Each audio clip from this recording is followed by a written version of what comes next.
I will dwell among them and walk among them, and I will be their God, and they shall be my people.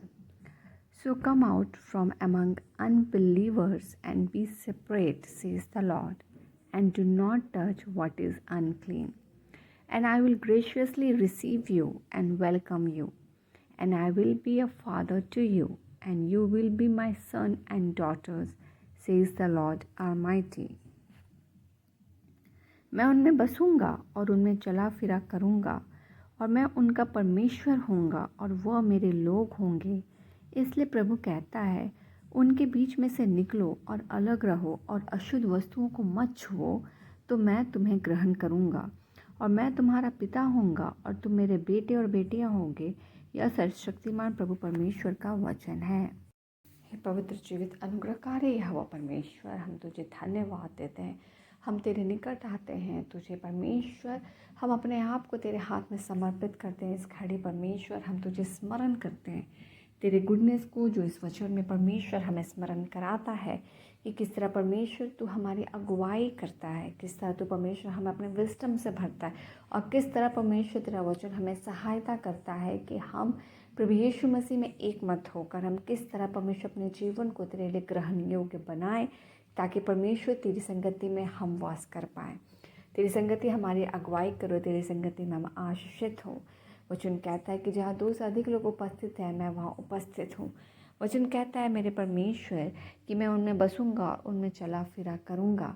मेरे परमेश्वर, जहाँ हम तेरे नाम पर उपस्थित होते हैं, ना कि सिर्फ जो परमेश्वर महज नाम पे, मगर परमेश्वर जहाँ हम तेरे किंगडम को सीख करते हैं, हम तेरे नाम में जब इकट्ठे होते हैं, जहाँ हम यीशु मसीह के लहू की महत्वता को समझते हैं, जहाँ हम परिपक्वता में होते हैं, जहाँ हमारे विवेक को प्रभु यीशु मसीह में और ज़्यादा वो गहरा जड़ पकड़ा हुआ होता है, जहाँ पवित्र आत्मा की सहभागिता होती है, पवित्र आत्मा की अगुवाई होती है, जहाँ परमेश्वर हम परिपक्वता में एक मत होकर यीशु के वचनों में मनन करते हैं और हर दिन डिसाइपलशिप में हम परमेश्वर प्रभु यीशु मसीह का अनुसरण कर अपने जीवन में आगे बढ़ते और हर दिन मसीही दौड़ में दौड़ते हैं। ये वो चाल चलन और जीवन है मेरे परमेश्वर, जिसके द्वारा मेरे परमेश्वर हमारा जीवन परमेश्वर के लिए ग्रहण योग्य होता है, और हम परमेश्वर जब इकट्ठे होते हैं तो वहाँ उपस्थित होता है। परमेश्वर तो कहता है अशुद्ध वस्तुओं को मत छुओ।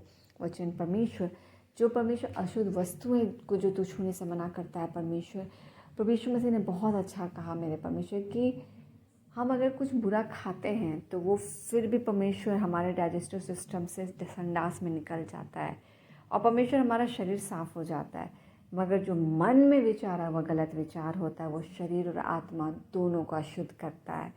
मेरे परमेश्वर, हम धन्यवाद देते हैं तेरे सारे पवित्र वचनों के लिए, जो परमेश्वर हमारे जीवन के उस हर एक तोड़े को, हर एक ताले को खोलता है, हर एक कन्फ्यूजन को दूर करता है। परमेश्वर, आप हमें सिर्फ फिजिकल इनलाइटन अप के बारे में नहीं बतलाते, आप स्पिरिचुअल इनलाइटन अप के बारे में हमें बात करते हैं। धन्यवाद परमेश्वर, जो कि आप हमें परमेश्वर जिस तरह से आत्मिक रीति में अगुवाई कर रहे हैं और आपकी आत्मिकता जीवन में आत्मिकता के लिए जो आपका पवित्र अगुवाई है पिता, आज हम उसमें आशीषित है। हमारा जीवन तेरे प्रकाश से प्रकाशमान हो पाता है, हम सही गलत के बीच में डिफ्रेंशिएट कर पाते हैं। और मेरे परमेश्वर, क्या सही है क्या गलत है, क्या मार्ग मृत्यु की ओर और क्या मार्ग जीवन की ओर, तेरे पवित्र वचन के द्वारा पवित्र अगुवाई पवित्र आत्मा की सहायता से हमारे जीवन में पहुंचती है। हम तेरे हर एक दासों के लिए धन्यवाद देते हैं, जिनके द्वारा तो वचन के परमेश्वर प्रकाशन को हम तक पहुंचाता है।